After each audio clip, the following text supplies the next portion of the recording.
Kung saan tayo nag-bonfire kagabi. Dito tayo magluluto ng fried rice. Kasi yung kanin namin, hindi namin nakain kanina tanghali. Kasi umalis na kami, pumunta kami ng barangay. Kaya ayun, dito namin lulutuin ngayon. Lulutuin natin, guys! Tapos pito sa kaunang bulan bago ka anak para humot-humot. Tapos may daing. Magluluto sa ating ginawang bonfire. Ayan o. Lamig kaya nakaganito na tayo. Medyo basa yung ulo natin. Sa Taiwan daw na daing yan. Tapos alam nyo mga kalag, ano lang, niluto muna namin yung daing dyan. Pagkatapos lutuin yung daing, isunod naman yung kanin. Para daw may lasa at may amoy. Ayan guys, buhay bukid.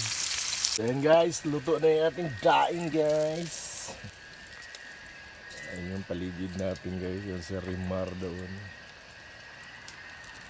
Diyan tayo talaga natutulog guys.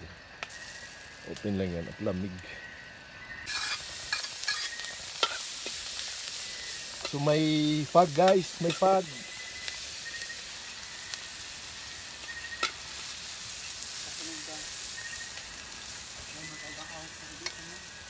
Then brown na yung ano natin, mga bawang,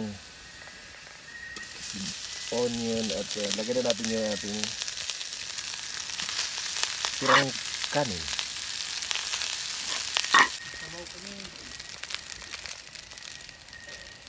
Okay na. So another food for tonight mga kalaag. Noodles yan na may itlog ha, hindi masamang ano yan.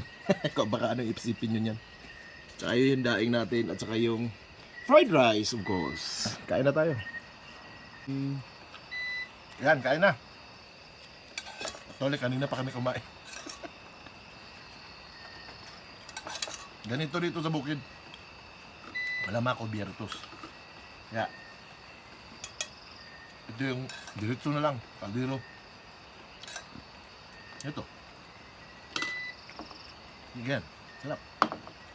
Solve, hindi na lang. Maraming salamat sa support.